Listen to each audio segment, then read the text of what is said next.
Gift. Fair. Still nervous? 50%. Not bad. Yeah. So this is not an official interview. This is a team catch-up. And in the team catch-up, I'm hoping that we can have conversations like this. Myself, you in particular, Ubanza, if possible, and anyone else that we're working with.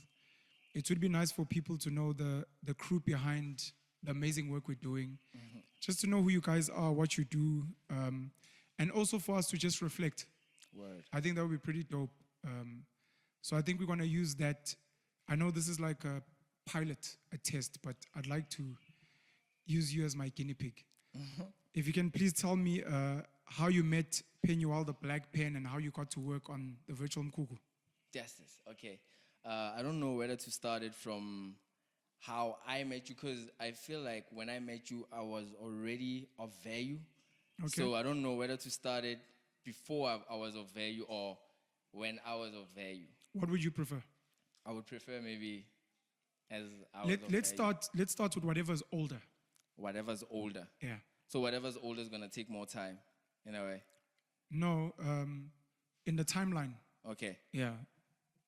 Maybe where you heard of the Black Pen, maybe you were watching the Hustler's Corner. Oh, yeah. Etc. Yeah. It's very interesting, the fact that when I met you, Tava didn't know you. And I think you realized it because I said, you gave me your numbers, and after giving me your numbers, I had to save your name. But I was like, shit. Who the hell is this guy?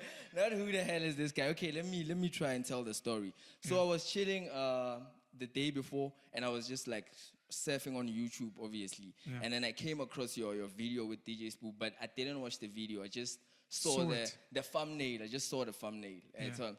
And then we were walking. We went to go buy. You saw the what? Thumbnail. Thumbnail. The thumbnail only. Is he saying thumbnail? Thumbnail, yeah. The YouTube thumbnail. Oh, I thought maybe there's like a fancy way of saying it that I didn't know. No, a YouTube thumbnail. Sure. So I just saw a YouTube thumbnail of you and DJ Spoo, and yeah, that's just it. And then in Pinchizam, we were going to buy something across the road. So they were like, Fetus Vaya, you're always working, you're always on the computer. And I was like, I am phone Vaya. So like it was the thing, man, must Vaya, man. And I was like, Taweka was the one who was like, okay, let's go. And then we went, Savaya. It was like the first time in like a month I was walking in a way with my friends. I thought going to buy something. So it was a bit odd. So Savaya, we went to the gay night in Kawash. We went to go buy a thing, and then we came back. So as we came back, I saw you. And then I was like, hey man, I know this guy. That's the guy from the thumbnail. Yeah, I was like, I know this guy from the thumbnail. And then we passed you. I remember you were walking with a lady or something, and she fell. I was. And then we passed you. After we passed you, I told everybody I was walking with it. Wait, slow that down. Okay. I was walking with a lady. Yes, that was my partner at the time. And then you said she fell. Yeah, she fell.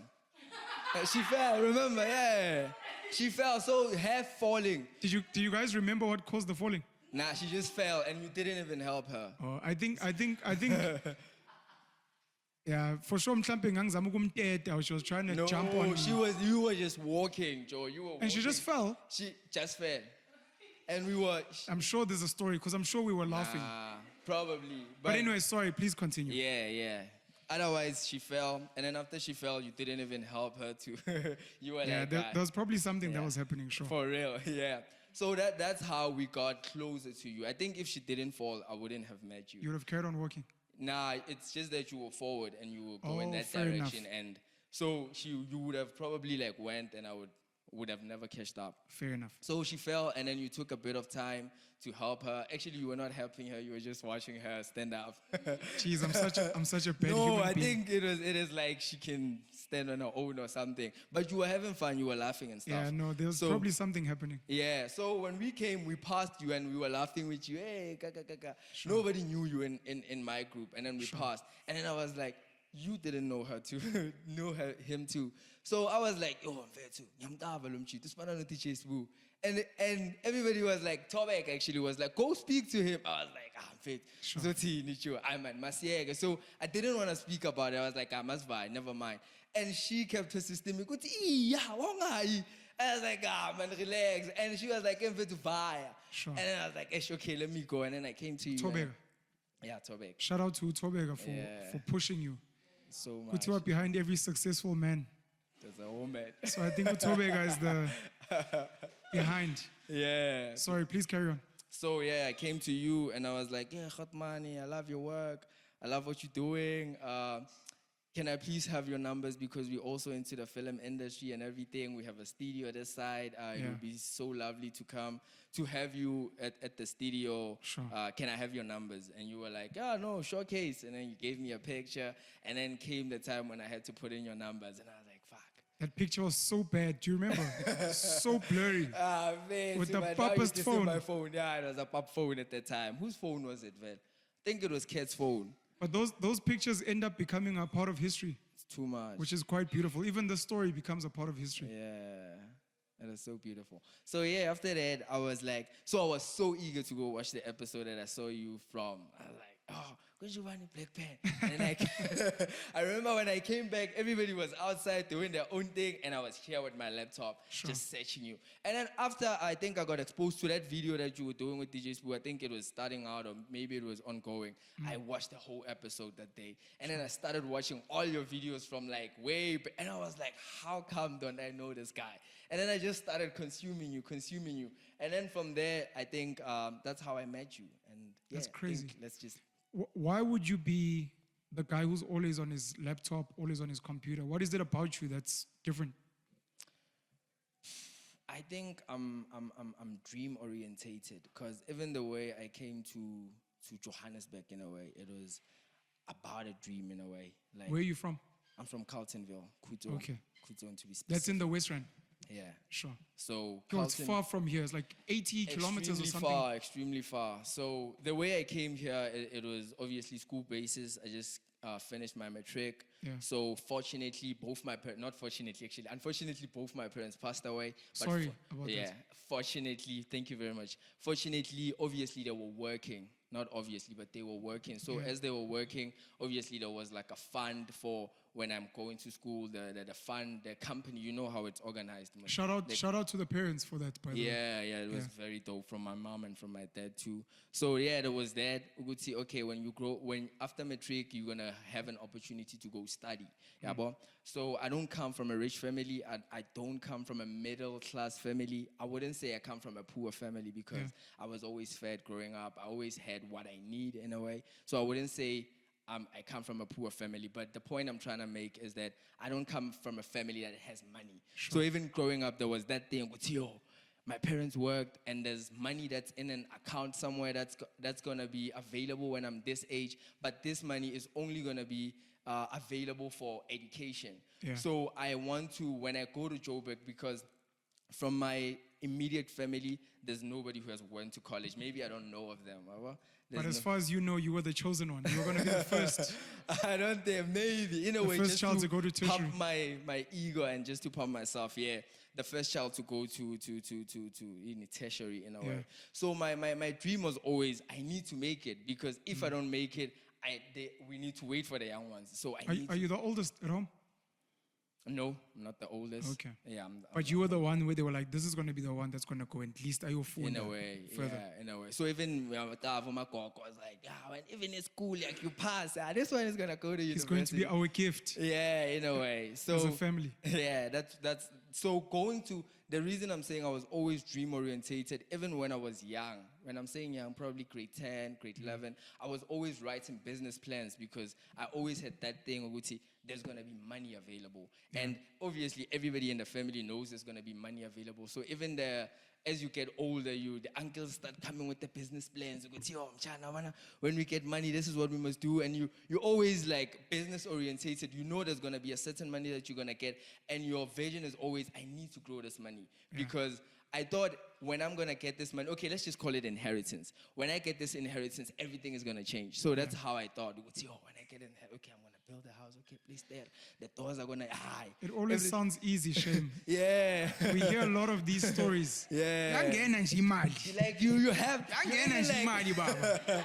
sometimes you're chilling with the cousins and the brothers and you're just making plans. Like you're planning, okay, this is what you're gonna do. This is because even when you're waiting for inheritance, if we call it that, you don't have an exact amount. So you're always thinking millions. Million, baba. So growing up, I think I have to be honest to the fact that being ambitious was one of the causes was the fact that there was money that was going to be available.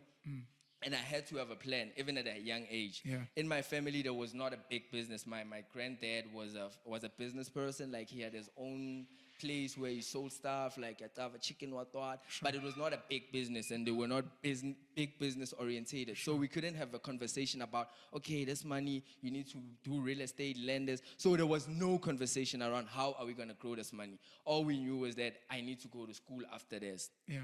So obviously, everything vies well. And then I go to school. This is after matric. Yeah, this is after matric. Where's school? Is this when you come to Joburg? This is where I come to Joburg. Okay. So how I come to Joburg is that my auntie is married in Soweto. Yeah. I think if my auntie was not married in Soweto, my first time coming to Joburg would have been after matric. Because the only time I went out of Carltonville to Joburg was to visit your my aunt. aunt. Yeah. Only. So the only person outside of Carltonville who's my family is my aunt. Yeah. And she moved via marriage. So shout out to the Kumalo family for that. For putting us on. Yeah, so Sure. I moved to Soweto. The reason I moved to Soweto is that my auntie found a room near her house for student accommodation in a way, because I was coming to study in Richfield. She found a school for me in Richfield. Richfield's College? Yeah, Richfield College. It's a tertiary institution. Yeah. Okay. So she found a school in Richfield, was supposed to go. Actually, I did went to go study administration, business and administration, 3-year course, I think diploma actually, okay, in business administration, and then I found a room there. So that's how I moved from Carltonville to Kuto. To Joburg, sorry, from Kutong to Joburg. Yeah. At that time, there's no money, it's just families trying to hlanganisa, but there's always that thing, it's okay, kuzoba khona imali, but you don't know exactly how much there's gonna be. Sorry to interrupt. Okay. The impact of losing your parents on your psychological state back then, do you remember? Or were you young, just like ambitious? My parents have passed, but hey, I need to keep going. Nah, I was not. I was extremely young when I lost both my parents. I lost my mom when I was in grade 4. Grade 4, yeah, and my dad in grade 7. So the way my family was arranged is that obviously, divorces are a common thing. Yes. So both my parents were divorced. Okay. My dad, let me not fast forward this. Both my parents were divorced. So since they were divorced, I lived with my mom. Okay. I was the single kid, so I lived only with my mom and my brother at the time. Okay. So living with my mom and my brother, my mom got sick. Your brother's from another man or from your father? No, it's from another man. And no, not man. It's like my mom and her mom, they are cousins. They are same, bantwana bamuntu. So it's your cousin, your older male cousin. Yeah, in a way. Sure. So I call him my brother. So fair enough. My brother, we were not he was not that older than me. So he was my age at the time. Yeah. So when my mom gets sick, she has to go to hospital, and now I cannot stay only with my brother in the house. So I had to move in with my grandparents. And at my grandparents' place, there were about maybe 10 of us. Obviously, there was also shacks outside. So there was uncles. It was like a full house. But I never had that thing which I'm going to stay here in a way. It was not bad, but you understand when you just staying with your mom, and now your mom gets sick, and okay, hambo yohlala nabo gogo. Ugogo se Khutsong? So Kuzum, but she passed away too not long ago. Okay. So I have to go stay with my grandparents. Going to stay with my grandparents, I'm only staying with my grandparents until my mom gets better. Sure. But unfortunately, my mom doesn't get better, and she passes away in the process. So now I have to stay there. So I had two options. The first option was that I go stay with my dad. Yeah. Or I stay with my grandparents. Yeah. Obviously, I was like, I want to stay with my dad. But my dad, she liked alcohol. Yeah. He liked alcohol, pronouns. So I can't stay with No, my look, dad. I'm a pronouns as sonke these days. He, she, Ngoba whatever. ngayitshela ukuthi ubaba wakho uhi ubuye kusasa baba. Usethe baba mina ngushi, they, them. Don't discriminate. So yeah, I can't stay with my dad. My dad was a cool person. He was not a bad person in any way. It's just that, I don't know. Relationships sometimes don't work out. Yeah, in a way. So I couldn't stay with my dad. Now I have to stay with my grandparents. But the nicest thing is that dad is still around. Yeah. Yabo? In a way. Dad is around, kumnandi, staying with my grandparents. Everything is normal. Like, we're living a normal life, township boy. Everything is nice in a way. But one thing that I need to give a shout out to my mom for is that after she got a work, she took me to a town school. Yeah. So after she passed away, there was that family meeting with, are we taking him to a township school or is he continuing? And they decided to let me continue in that school. Yeah. So shout out for that. So I'm learning at town. Everything is nice. And then grade 8, my auntie takes me to go to Soweto to stay with her. Grade 8. Grade 8. Oh, grade 8. Grade 8. This is after your father passes away in grade 7. No. My father passed away after, like in the future. You said your mom passed away when you're in grade 4 and your Grade dad? 4, grade 9. Oh, grade 9, okay. Yeah. So my auntie takes me to come stay with her, grade 8. Yeah. But now, the difference is that where I come from in Carltonville, there's like 9 of us in the house. There's not that much, because I started staying outside when I was in grade 5, I think. I had my own shack outside, grade 5. Yes, man, boy. Okay, boy, you better. Steady, so in the township, you need to have a stadium. So I already had a stadium at grade 5. Sure. And then grade 8 now, my auntie is like, come and stay with us. So it's nice, the fridge is full, there's balloonies, everything. Like, the economies has changed. Peanut butter, It's nice now. But now the difference is the parental control, not parental control, but parental guidance in a way. There's parents now, it's all, you go to school, you carry a kaftin, you have 5 rand for juice. When you come back, you must come back. When the lights go on in the streets, you must be inside the house. Because there was my younger brother. I call them brothers. I don't call them cousins. Sure. No, they Yeah. normally call cousins. It's just Word. because it's Kuleslungwini, we normally tend to differentiate, because you'll be like, yeah, my 5 brothers would say, your mom had 5 kids. So it's just for that clarity. But yes, you're right. Yeah. So I stayed with my younger brother, with his Ntando, and she was still young. So the point I'm trying to make is, as they were young, they were like, baby carries kaftin. Hope my auntie won't be mad at this. Baby carries kaftin. So I was also supposed to carry his kaftin.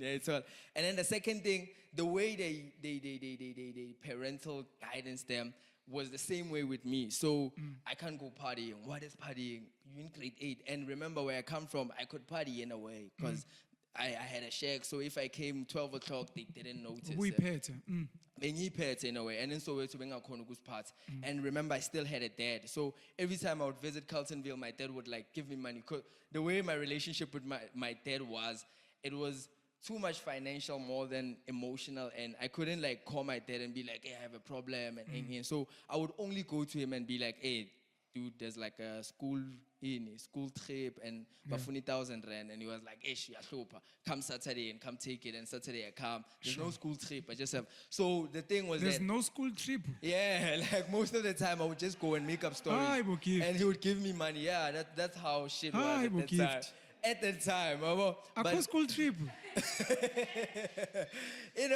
that time it was like that. Like I would make up stories. But the nicest thing was that I was not in drugs or excessive alcohol, but I had friends, and you would imagine I was in the township. Most of my friends, they didn't have that access to a parent who had money and who could give them. Yeah. So my dad didn't have a good relationship with my grandparents. So he wouldn't come and be like, oh, sit down with my grandparents, be like, so he would give me money directly, not come to my, and they would always fight about that and be like, yeah, it's all like, this guy gives me money. Yeah. Of course I'm going. So the problem was me staying in Soweto, I was far from him. Yeah. And remember, in Kereskaftin, and every time I go to Carltonville, I'd be like, yo, Dad, we're doing a trip, and they need 1,000 rand, and he would give me 1,000 rand. When I go back to Soweto, suddenly, she's Kaftin, transport beep beep. She's captain in your hub. And hey, just captain. When I come back, I'm full and they're like, hey, Mfethu, Kanti, you've been seeing his captain And for this like thing is 3 days. kaftin, my father provides. Yeah, it's all that. So I found that I was far away from him, number one. I was far away from my friends, and I just missed home in a way. So I had to trade in and be honest with my aunt and be like, this is not working out. I want to go back to Carltonville. Sure. And they were like, they were open for it, and they were like, no problem, we'll find a school for you in Carltonville. That's when I went to Von Orphaned. When to? Von Orphaned, Vor School Von Orphaned. That's where I did from grade 9 until matric, and I matriculated from there. So just to fast forward, sorry. So Richfield, you were there for a while.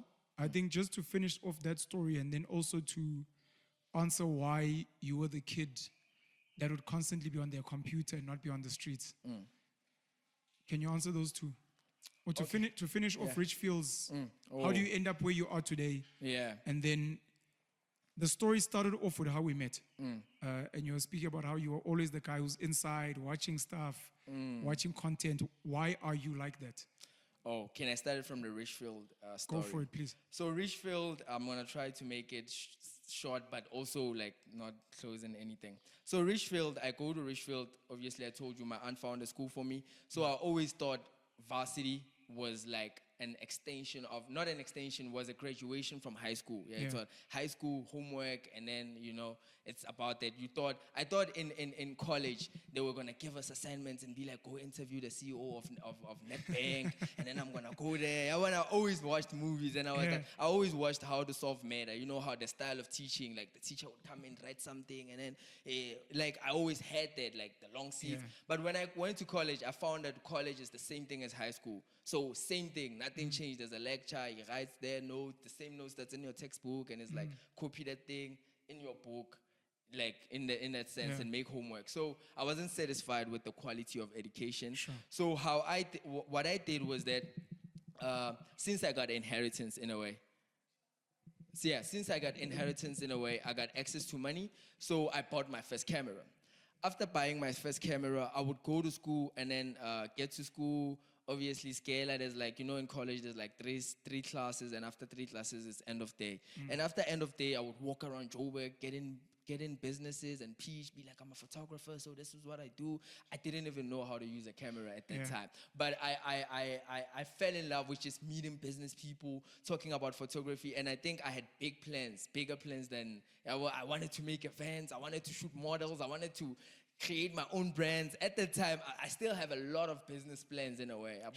So I found myself loving to go to Joburg for meeting people and talking business more than school. So what I did was I did all of my assignments for the whole semester, and I did all of my not homework in a way, but I calculated how much you need in order to pass. So at the back of the textbook, you can see with assignment 60% and an exam. So in my mind, I made it up because if I do my assignment today and finish it off and then submit it and never go to school until exam, I can pass in a way. I should be fine. So that's what I did. I didn't go to school for like a month, I think. The whole month I didn't go to school. And then when I went back to school, I was so nervous. I was like, fuck, everybody's going to think I'm a fuck up. I probably lost a lot of work. And then when I went to class, because I always read business books from the library, not the ones they gave us from school. When I went to class, I found out that the lecture taught things that I wouldn't say she or he didn't know, but it was like she's reading things and then she's teaching it, not that she knows the whole textbook. So they would talk about something in term 1 and I would talk about something in term 4 and be like, okay, that is already old, let's talk about this. And I found that the whole class didn't understand what the teacher was teaching, but I was not in school for the whole month, but I understood everything even further. I was like, this school thing doesn't make sense for me. And especially that I was the one paid.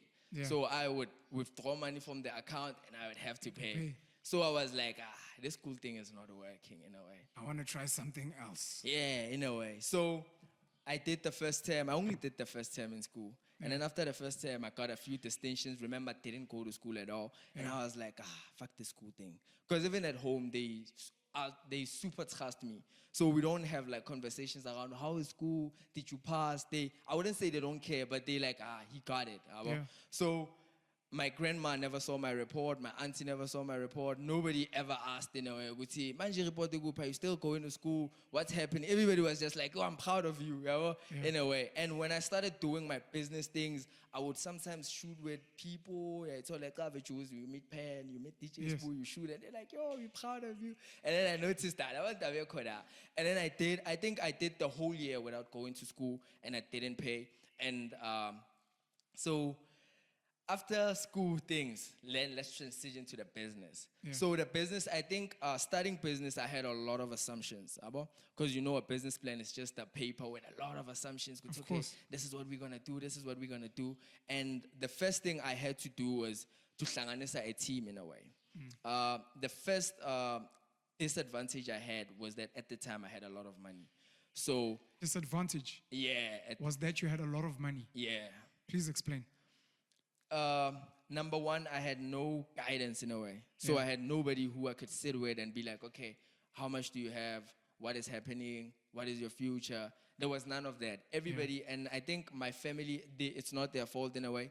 Everybody in my family assumed that I was okay. So everybody who would get access to me would be excited, even if maybe we're in a penny, un stress. But when I come, when you see me, like, you're like, yo, everything is dope, Joe. Like, Simnandi, Joe. I'm so happy you're here, dog. Sure. Like, even like, grannies, in a way. Yeah. When I would go home, they would be super happy that I'm there. Yeah. Some people would be like, yo, Ndwana, like, shit is not working. But I know, Ndwana, Ndwana, yo, God has blessed you with us. And nobody has ever asked me, are you okay? Yeah. Do you have everything figured out? So I couldn't go to my uncle who has a plan of 25,000 and be like, "Ish, uncle, I have 150,000. I don't know what to do with it." Yeah, because everybody would just be like. So number one, I had a lot of money. I had assumptions because I had plans. There was a lot of plans, but they were just assumptions. Which I would do this and do this. Okay, I'll buy a camera and then shoot people and make this money. Everything is good. Too easy. Yeah, too easy. So number one, I started making friends. I didn't make, so from coming from Carltonville to here, I wouldn't say I was depressed, but I was always on the business plan in a way. So I would lock myself in my room, like script the business plan. It's okay if I do this. So I was always like that. Even walking in the streets, like, okay, man, so busuqala ukuhlanya angeke sikuqambele amanga ntwana sicele ngawe kodwa nje usuhlanya. No, I'm kidding. Please carry on. So yeah, the only access I would get to friends was when I went to go smoke. So I smoke weed in a way, only weed. So when I go to smoke weed, that's the only time I chill with people. Yeah. And when I chill with people smoking with me, and niggas would be like, yo, this is actually dope. You know, I know this person who does this. Serious, let's go to him now. And I started making a team. But all of those teams, probably I had like 10 people that was part of my team. They had no expertise. They didn't know what they were doing. And I was the leader. And I was like, okay, Pen, you can shoot, press that button. I photographer. You can write, okay, administration. Sure. You graphic designer. But every day we would operate. I needed to spend money. It was not like we were partying or everything, but if you have 10 people around you, you have to buy food. Sure. Sometimes you have a meeting, and then in a meeting you think it went well, and then now you feel like you have to celebrate. And then I still they're like, shit is working out. And then like, so Jeez, that's crazy. I would excessively spend money in a way. And I just thought I was working in a way. So excessively spending money, so every time, obviously at home, you did a couple of things in a way. And then when you do a couple of things like fix the windows, paint, obviously you did it at your house, like at your granny's house. Sure. Umalume is like, yo, Ndwana, you know, like, if Ndwana ish. Ngicela nje At ungisize least ukuthi money sifundise 5,000 nyana. ngayiphakamisa. And then after the umalume, another one comes like, hey, shabani ngosi fethu bayigquza ingosi. Omunye. So you would try to help everybody. But when you're trying to help everybody, the money decreases. Of course. It decreases. The more you operate in your business, the money decreases. And now it decreases very quickly. very quickly. Like I would spend like 5,000 a day. But when I'm trying to assess what did I do, like I can't figure it out. But sometimes I would excessively buy things because, you know, I come from not a poor family, but it was not like I could get anything. So I would go to the mall and then first of all, take it 5,000, not 5,000, like take it 1,000 rand. Sure. You charge, you know, like accessories, like a pouch, a headset, headset, wireless. You have headsets, but the wireless one, Sure. we buy and then in team, and then more frequently, like you have bought stuff worth of 5,000. This was and I even started hating shopping. Like I would hate going to shopping. Yeah. So time went, the money started decreasing very fast. So now what am I trying to do? I'm trying to get the money to increase. Of course. But I don't have any experience in business. Yeah. So everything I'm doing is just assumptions. So I started slightly, I wouldn't say be depressed because I don't know depression. But maybe characteristics in is a depression. Ukuthi, I wouldn't be able to spend time with you. And grand. Most of the time when I'm with people, I had money. So everybody would just assume I'll do anything to be you right now. Not knowing like mentally I'm not okay. Because I'm trying to figure out a lot of things. And remember in my family, I didn't solve the poverty thing in a way. Poverty in a way, there's not sufficient food. We living hand to mouth. So I was trying to solve that. I was trying to solve the fact that at least sustainability. Sure. And looking at the fact that the money is decreasing, I'm starting to notice and every time you realize it, you're spending money. So I had to find a plan to make it work. Yeah. So at the same time, I'm fighting my passion. I have passion for this. At the same time, I'm looking for ways of making money. At the same time, I'm not finding somebody who can direct me in a way, in a great direction. But I had great mentors. I had great mentors. But my point is just that I was not in a good mental space at the time. Answering your question, why did I say, unfortunately, I had money. Yeah. So I feel like if I had imali engani and then maybe like out of all that money I had, if I had somebody who would take it all away and be like, take 10% and use 10%, like a dictator in a way, it would have worked well. Right? So, but in a way, everybody in my family trusted me and I had my way in a way. Jeez, thanks, bro. I think we'll shut it down here for now. I think when we do a sit down again, you'll hopefully explain how you got to work on this project. And then I want, when we sit down again, for you to maybe speak about some of the favorite episodes that we've covered, or at least some of your favorite guests, and if you remember any of the things that they said that have maybe stayed with you. But Gift, thank you so much for visiting us today. Mausuelana Baba, get back behind the camera. Siyabonga Gift. Thank you very much. Thank you.